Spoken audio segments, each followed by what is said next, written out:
Сәлеметсіздер ме достар, мен каналыма қош келдіңіздер. Бүгін біз түскі асқа үйдегі бала шағамызға 10 минутта дайын болатын пицца жасап үйренеміз.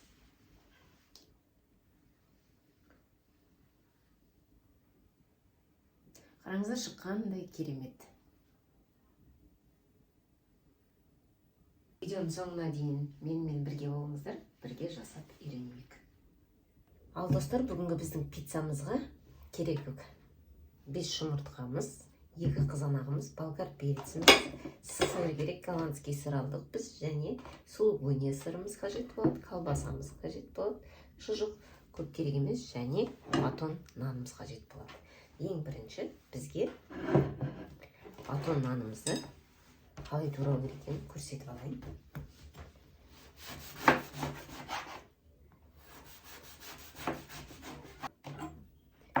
Батон нанымыздың қалың жерлерін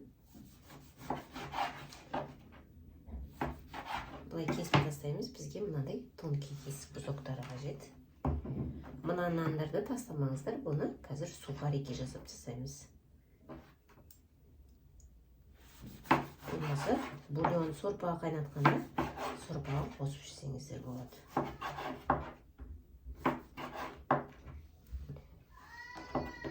Мінекей достар, барлық нанымызды осылай шеттен қатты жерлерін алып тастады. Енді осы батонымызды ортасынан тағы да бір бөліп кішірек кусоктар жасаймыз.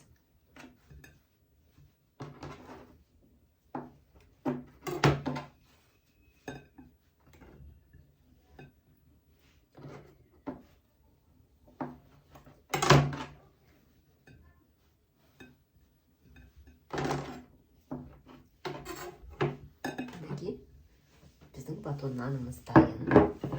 Келесі бізден жұмыртқамызды жақсылап езіп аламыз. Жұмыртқамыздың үстіне тұз және бұрыш саламыз. Азғантай мөлшерде. Мінекей, енді жұмыртқамыздың үстіне жарты чай қасық тұз және бір шым-шыма қара бұрыш саламыз.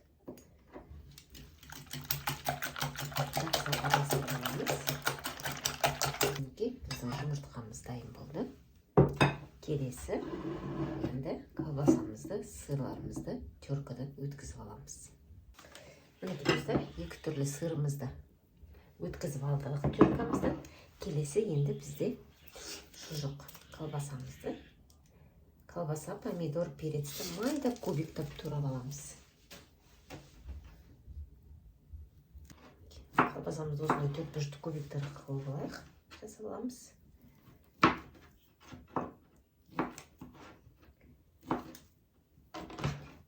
Қызанағымызды тура колбасаның мөлшеріндей қыламыз.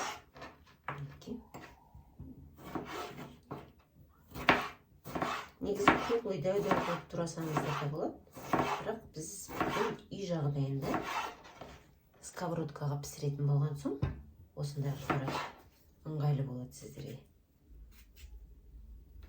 10 минут уақыт қана кетеді. Бұл біздің пиццамызға, бүгінгі пиццамызға өте оңай әрі жылдам дайындалады. Қазір обед уақытысына балаларға пицца дайын.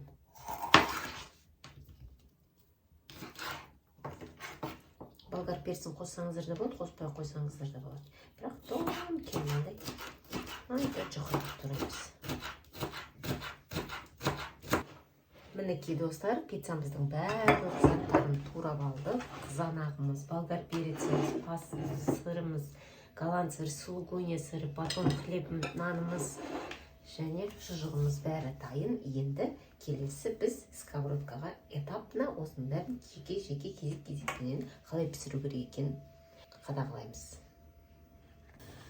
Мінекей достар, енді біз сковородкамызды қыздырып аламыз жақсылап. Осы сковородкамызға 2 ас қасық сұйық май құямыз.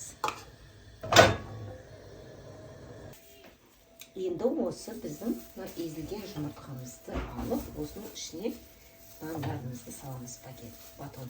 Багет нан салсаңыздар да болады, батон нан салсаңыздар да болады. Қалай сіздерге ыңғайлы болады, соны өздеріңіз ыңғайластырасыздар. Жұмыртқаға салып, бәрін сковородканың астына әдемілеп былайынан тізіп шығамыз.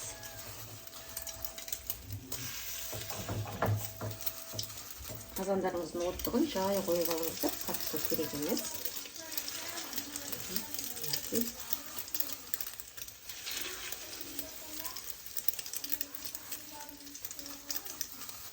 Асты жабылғанша бәрін қойып шығасыздар. Асты толықтай жабылу керек бізде.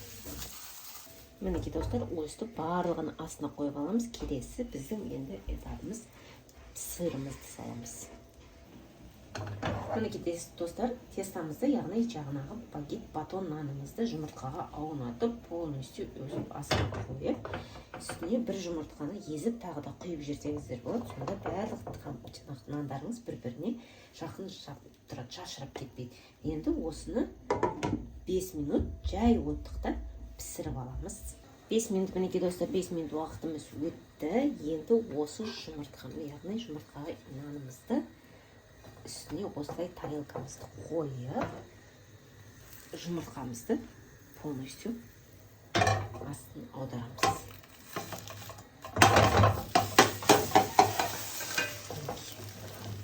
Осылай аударып аламыз.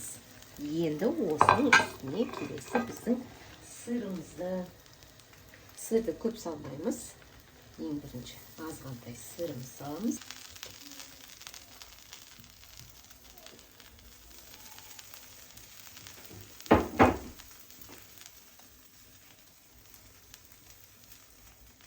Сыр көп салмаймыз, сырды ең бетіне саламыз.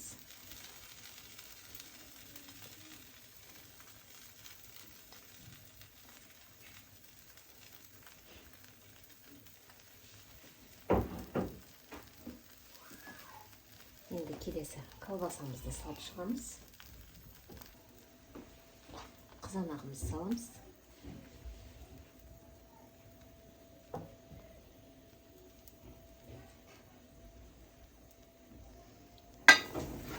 Ең соңғы үстіне болғар перецін саламыз. Қақпағын 5 минут жауып қоя тұрамыз. Жай оттықта. Мінекей достар, пиццамызды сковородкадан түсіріп алдық дағы, біз противнге салдық.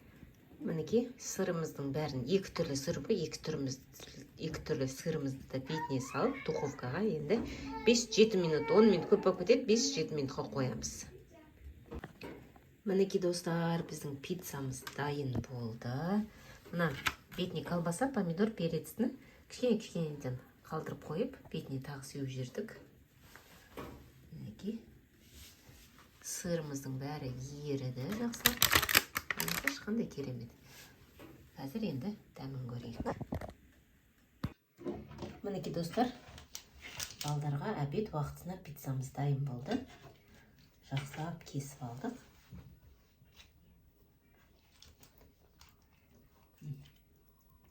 Қараңыздаршы мұны. Сыры езіліп, ірімшігі езіліп, созылып. Әдемі тұр. Қалыңдықта, мұнандай қалыңдықта. Көрдіңіздер ме? Әдемі болып тұр мінекей.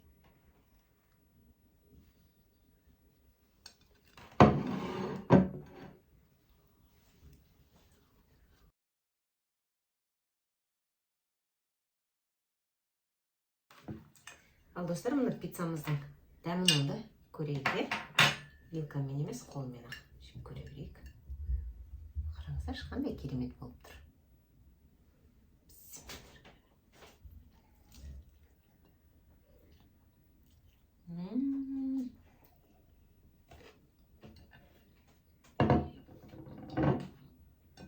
Дәмі деген керемет, достар, ерекше.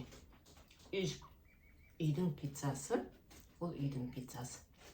Керемет, достар. Жасап көріңіздер, еш қиындығы жоқ, 10-15 минутта дайын болатын үй жағдайында балаларға пицца. Мен сіздермен қоштаспаймын, келесі кездескенше менің каналыма тіркеліп, лайктарыңызды басып, пікірлеріңізді қалдырып кетіңіздер.